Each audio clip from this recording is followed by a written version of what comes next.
Buonasera e benvenuti a questa edizione di TG Sicilia, i titoli del nostro telegiornale. L'ex Fiat di Termini Imerese alla Pelligra Holding. Nell'area industriale sorgerà un parco industriale, previste 350 assunzioni. Il ministro Urso parla di un progetto solido. I lavoratori invece restano perplessi sulle ricollocazioni del personale. Inquietante pestaggio al Caffè Europa in pieno Corso Italia nel salotto buono di Catania. Una ragazza finisce in ospedale, il locale viene danneggiato, mentre il traffico resta paralizzato. Una spedizione punitiva sarebbe all'origine degli scontri. Sconcertante episodio di razzismo in un agriturismo del Trapanese contro un cameriere di colore. I titolari difendono il dipendente e dicono: chi non gradisce non venga più da noi. Picchiato perché corteggia la ex moglie di un affiliato del clan rivale. Nelle carte del blitz antidroga Locu a San Cristoforo spunta anche il codice morale della mafia. Aumentano i controlli delle forze dell'ordine in tutta la Sicilia in vista della Pasqua e del previsto arrivo di numerosi turisti, ma a Palermo si moltiplicano gli episodi di microcriminalità. A Catena Nuova Folla, la rappresentazione della Passione di Cristo, diretta da Antonietta Biondi, è ispirata al Gesù di Zeffirelli. Calcio, il Catania perde anche a Torre del Greco e si ritrova al limite della zona play-out. Adesso è ufficiale, anche la partita contro il Giuliano si giocherà a porte chiuse. Il Messina invece, dopo la sconfitta col Foggia, abbandona il sogno degli spareggi per la promozione.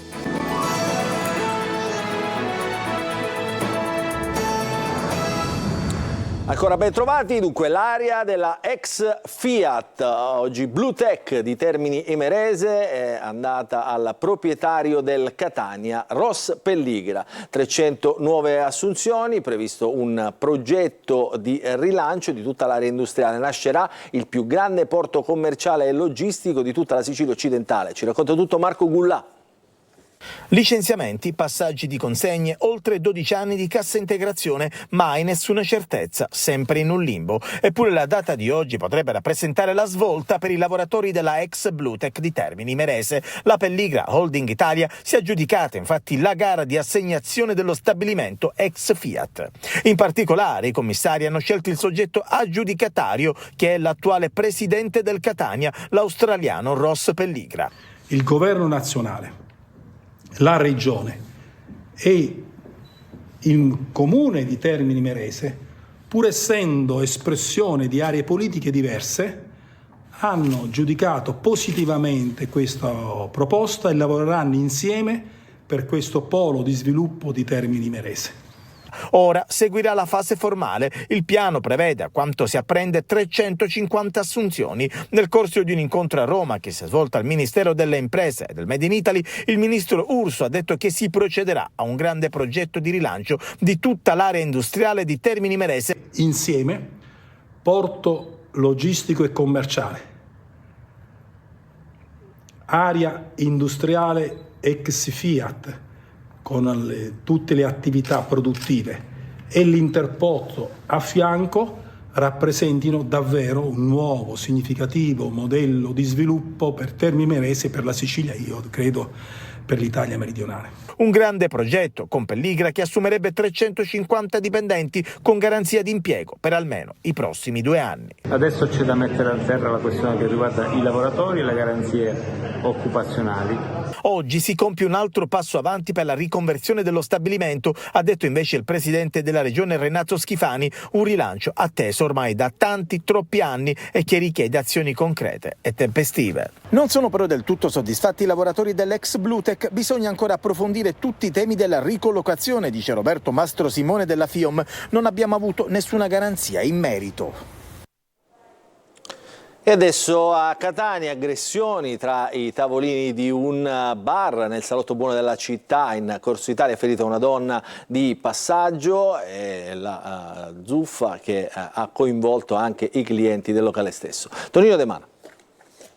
Non proprio una rissa, ma una spedizione punitiva tra i tavolini di un bar nel Salotto Buono di Catania, dove, ad avere la peggio, è stata una donna di 29 anni colpita alla testa da un oggetto contundente mentre passeggiava sul Corso Italia. È successo ieri intorno alle 19:30 al Caffè Europa, quando un gruppetto di persone, 4-5, ha preso di mira uno dei tanti avventori. Sembra che alcuni si siano presentati incappucciati, a dimostrazione del fatto che sia stata un'azione premeditata. Dalle parole si è passati ai fatti. Bicchieri, piattini e tavolini sono volati via in aria. Nella colluttazione è stata danneggiata anche una stufa esterna. Lo vedete in queste immagini postate sui social dalla pagina Facebook Catania da Spettacolo. Poca voglia di parlare tra i dipendenti del noto ritrovo.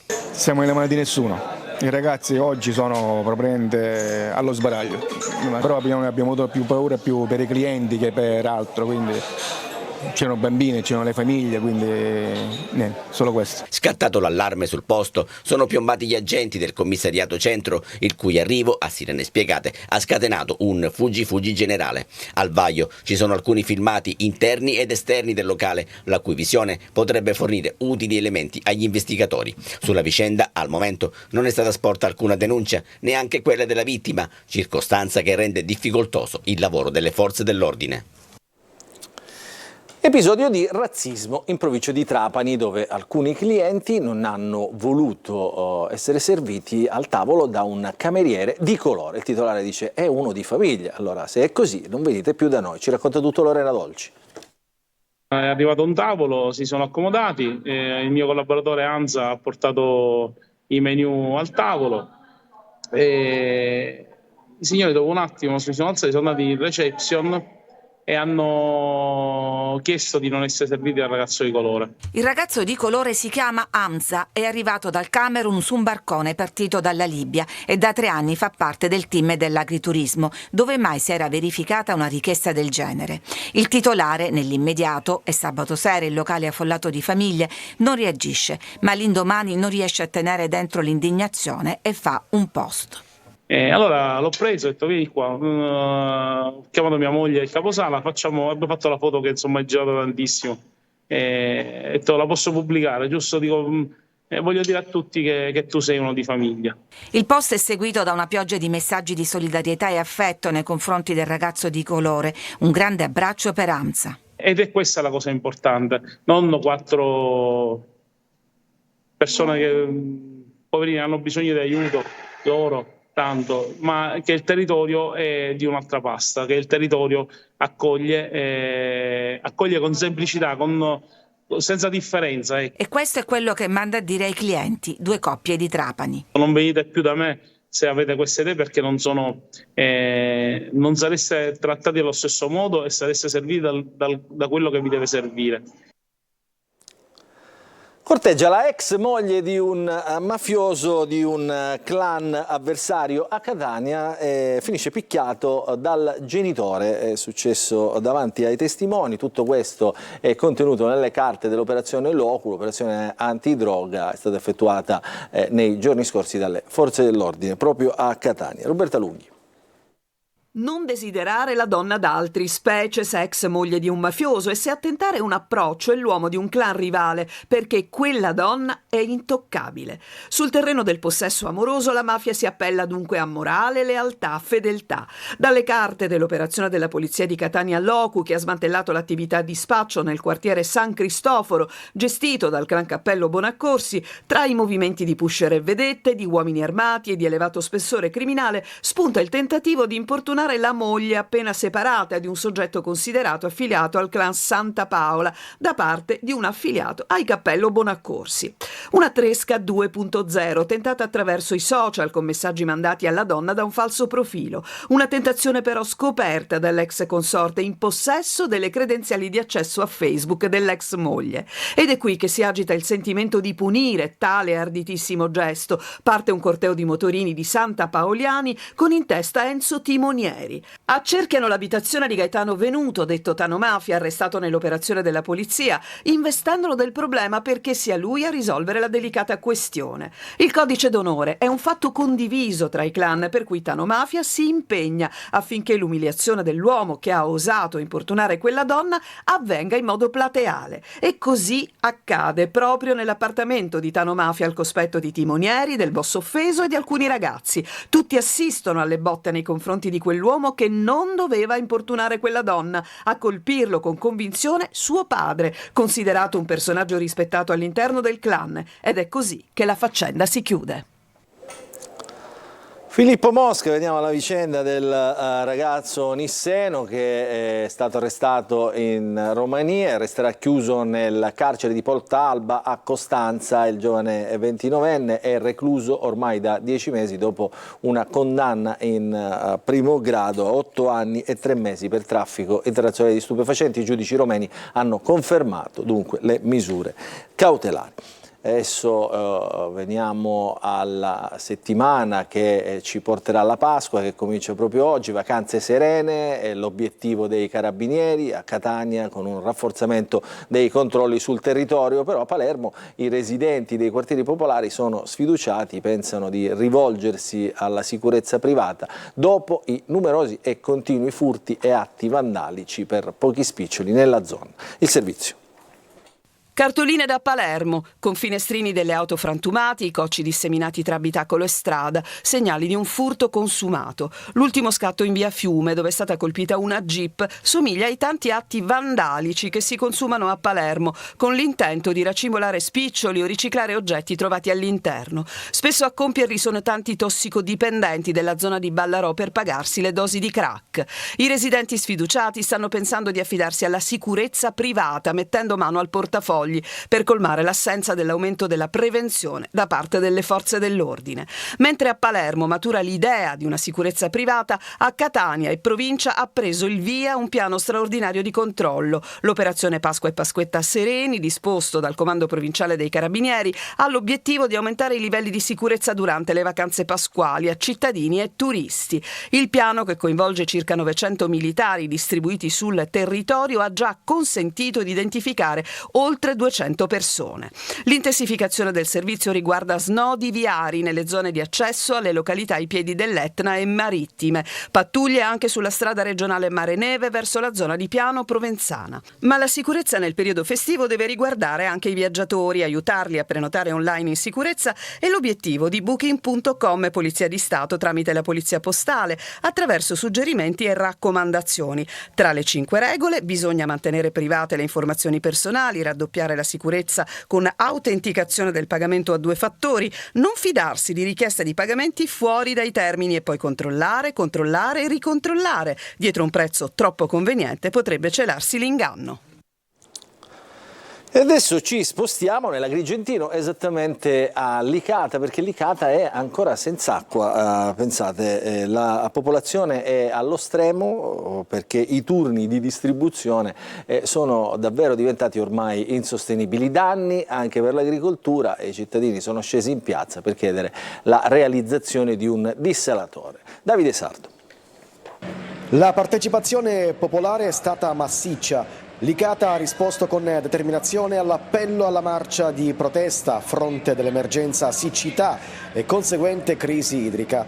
Tanti cittadini, tra cui altrettanti agricoltori, hanno attraversato le strade della città contro la sete che attanaglia Licata già da tempo, pregiudicando l'accesso dei licatesi al bene comune più prezioso, l'acqua.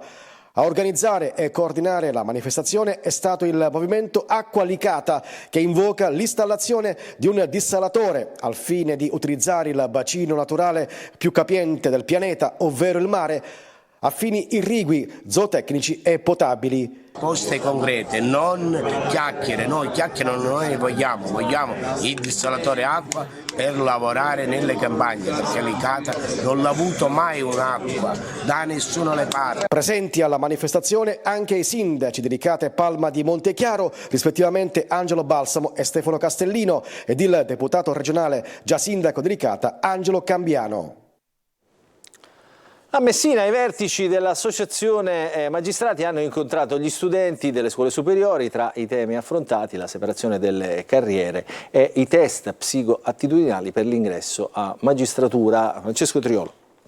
No alla separazione delle carriere, no all'introduzione dei test psicoattitudinali nei concorsi in magistratura, lo ha detto chiaramente oggi a Messina il presidente dell'Associazione Nazionale Magistrati Giuseppe Santalucia a margine dell'incontro che l'ANM ha promosso per l'iniziativa nazionale Dialoghi con la Magistratura. Noi siamo stati sempre fortemente contrari a questa separazione, ma per ragioni tecniche che non hanno nulla di corporativo. C'è chi vuole inserire tra i test di accesso in magistratura anche i test psicoattitudinali. Cosa sono questi test? A cosa servono? Non ce l'ha ancora spiegato nessuno. Così diventa un proclama contro i magistrati per far pensare che i magistrati hanno bisogno di essere controllati dal punto di vista psichico o psichiatrico. Diversi temi affrontati, oltre quelli che approderanno in Parlamento tra pochi giorni, si è voluto portare il mondo della magistratura vicino ai giovani delle scuole per avvicinare l'opinione pubblica e far conoscere il mondo giudiziario, forense, per approfondire le funzioni e le prerogative. Un dialogo con la magistratura su temi d'attualità, dalla parità di genere in magistratura all'indipendenza e l'autonomia, dal diritto alla difesa alla posizione del magistrato rispetto alla legge. Abbiamo cercato una modalità di comunicazione più semplice, questo non significa superficiale, ma che possa interessare e avvicinare ai temi della giustizia soprattutto i giovani, che sono quelli più interessati al tema, perché saranno quelli che, come dire, dovranno vivere la società del domani. Condanne che vanno dai 2 ai 10 anni di reclusione sono state chieste a Catania dai PM Vinciguerra e Di Stefano nel requisitorio del processo del secondo troncone dell'inchiesta Università bandita su presunti concorsi truccati nell'Ateneo di Catania. Per i 51 imputati sono state chieste 39 condanne e 12 assoluzioni. Tra gli indagati gli ex rettori Francesco Basile e Giacomo Pignataro e l'ex sindaco di Catania Enzo Bianco. Grande partecipazione alla Passione di Cristo, rappresentazione a Catena Nuova ispirata all'indimenticabile Colossal Gesù di Nazareth, diretto nel 77 da Franco Zeffirelli, un crescendo di commozione ed emozione tra la gente. E allora ci racconta tutto Desiree Ferlito. Le ultime 12 ore della vita di Gesù, dall'Orto degli Ulivi all'arresto e alla condanna a morte da parte dei sacerdoti, la decisione di Ponzio Pilato, la croce trasportata per le vie di Gerusalemme fino alla crocifissione. Grande partecipazione ieri alla Passione di Cristo, rappresentata a Catena Nuova per la regia di Antonietta Biondi, che da circa 20 anni si ispira all'indimenticabile Colossal Gesù di Nazareth, diretto da Franco Zeffirelli nel 1977. Tutte le scene si sono svolte al campo sportivo di Catena Nuova, che per l'occasione si è trasformato in un set cinematografico.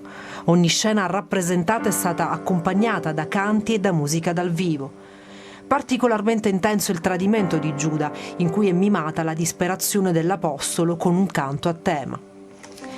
Infine la resurrezione, con effetti speciali, e il Cristo apparso in alto, sollevato quasi al cielo, in un crescendo di commozione e emozione tra la gente.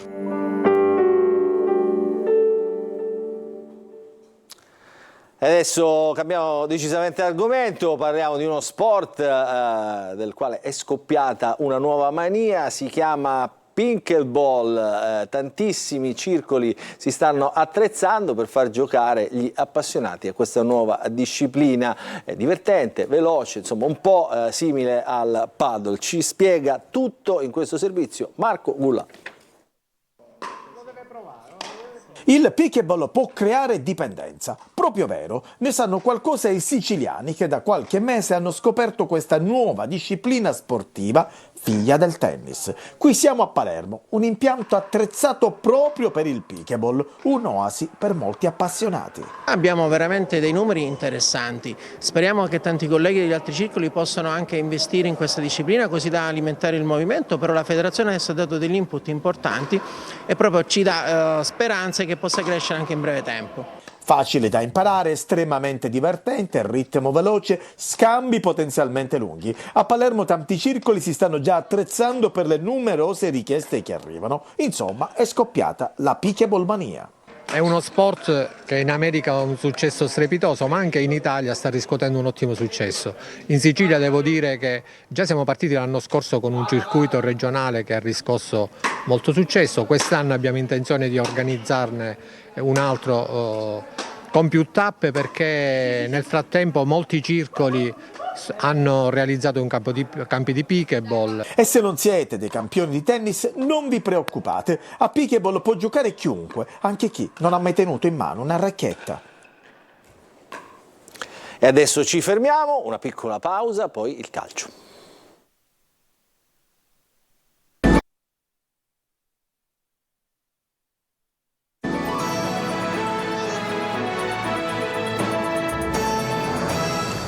Ancora ben trovati nella seconda parte del nostro TG Sicilia di oggi. Parliamo di calcio, il Catania. Cominciamo con il Catania che perde ancora, stavolta a Torre del Greco, dove appunto è stata sconfitta dai padroni di casa. Adesso i rossazzurri devono guardarsi le spalle in classifica, perché la zona play-out è sempre più vicina. Il servizio è di Marco Carli. Sull'orlo di una crisi di nervi, oltre che della zona play-out. I risultati sono sotto gli occhi di tutti e spingono ad avere gli animi poco sereni. Il primo tempo del Catania a Torre del Greco spiega la situazione. Ancora una volta la squadra era consapevole, ha detto Zeoli prima della partita, della situazione a cui sarebbe andata incontro. Risposta nessuna. Iallo, indisturbato, punisce i rossazzurri 2 volte e a fronte dei soli 3 gol messi a segno nelle precedenti 26 apparizioni prima di incontrare gli etnei, contro i catanesi sembra il miglior attaccante in circolazione. Il Gambiano prima stoppa senza problemi a pochi passi dalla porta e scarica in rete l'1-0, poi approfitta della confusione etnea, recupera il possesso del pallone e sigla il 2-0 in un primo tempo rossazzurro da horror. I problemi sono in campo e non solo. L'importante è che anche i giocatori capiscano il momento, la delicatezza, le situazioni, capiscano tutto, poi che sono affranti, che non sono abituati a certe situazioni, queste cose non mi interessano. L'allenatore si prende le responsabilità, ma indubbiamente le domande sono tutte sulla gestione di questa stagione, sia da parte della società che della squadra. Cambiano i fattori, infatti, intesi come tecnici, direttori, giocatori, e il prodotto non cambia mai, nemmeno nella ripresa, quando l'espulsione di Cocetta regala la possibilità di riaprire l'incontro. Ci prova Cianci e poi ci riesce con l'aiuto di Peralta. Ottimi i loro innesti. Ma il 2-1 non basta a cambiare il finale della gara. Si può intervenire ancora invece sul finale di stagione per prendere consapevolezza e non rovinarla più di quanto già non sia. Adesso è ufficiale, Catania Giuliano di giovedì si giocherà a porte chiuse, lo ha disposto il prefetto di Catania dopo che l'osservatorio sulle manifestazioni sportive aveva chiesto l'individuazione di adeguate misure di rigore sulla scorta di quanto successo a Padova. La vendita dei biglietti non era stata avviata in attesa appunto della decisione del prefetto, che è arrivata appunto in queste ore. E adesso parliamo del Messina, sconfitto anche il Messina, questa volta contro il Foggia, è in casa e si è ridotto a 5 lunghezze il vantaggio sulla zona play-out. Sabato appuntamento a Castellammare di Stabia contro la capolista Juve Stabia. Sergio Colosi. 2 pareggi e altrettante sconfitte nelle ultime 4 giornate spingono il Messina a concentrarsi sui prossimi impegni per centrare l'obiettivo della salvezza, con un vantaggio sulla quintultima che si è ridotto a 5 punti. C'è rammarico nelle parole del tecnico Giacomo Modica dopo la gara persa in casa contro il Foggia. Primo tempo bellissimo, abbiamo creato, tirato, avuto occasioni, 9 calcio d'angoli nei primi 45 minuti, abbiamo fatto una sbavatura, abbiamo preso gol, ma quello che mi disturba di più è che non riesco a giocarmi le partite normali. Ancora di più è che ogni partita regaliamo sempre qualcosa o qualcuno. Questa è la situazione che mi dà veramente grande disturbo. Poi valla a raccontare a chi non c'era che hai perso 3-0 in casa. Sabato prossimo trasferta in Campania contro la capolista Juve Stabia. Assenti gli squalificati Manette e Frisenna, espulsi sabato scorso. Questa era l'ultima notizia, il nostro telegiornale finisce qui, vi ringraziamo per averci seguito e vi auguriamo un buon proseguimento di serata.